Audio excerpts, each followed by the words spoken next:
c'est par ces mots que nous déclarons close la session de mars 2024. Clôture de la session ordinaire de mars 2024, c'est lundi 1er juillet 2024 à l'Assemblée provinciale du Nord Kivu. Dans son allocution de clôture, le vice-président de cet organe délibérant, Moindo Kiakwapelo, a condamné la situation d'insécurité qui sévit dans la province du Nord Kivu.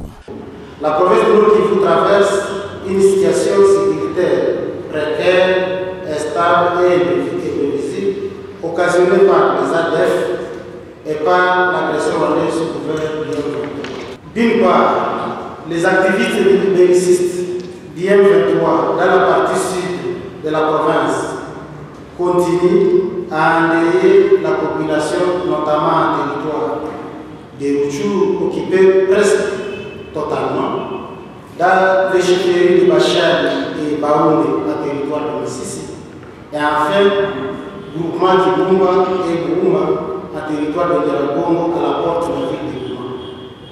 D'autre part, sans oublier les restantes actions du M23 dans les communes rurales de Kanyabayonga, de Kaina, de Kirumba, ainsi que dans des grandes agglomérations comme Kassé et Biriki, en territoire de Lubero.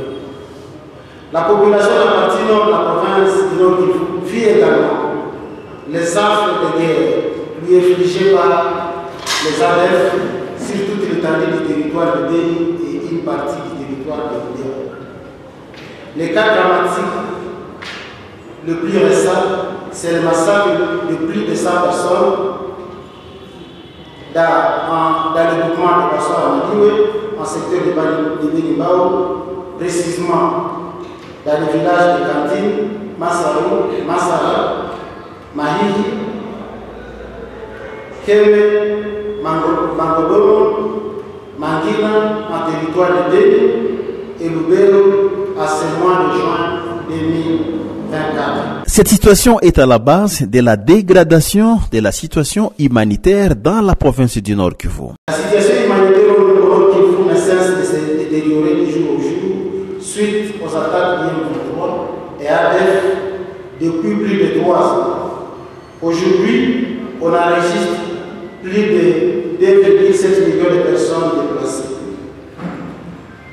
sur toute l'étendue de la province du Nord Kivu.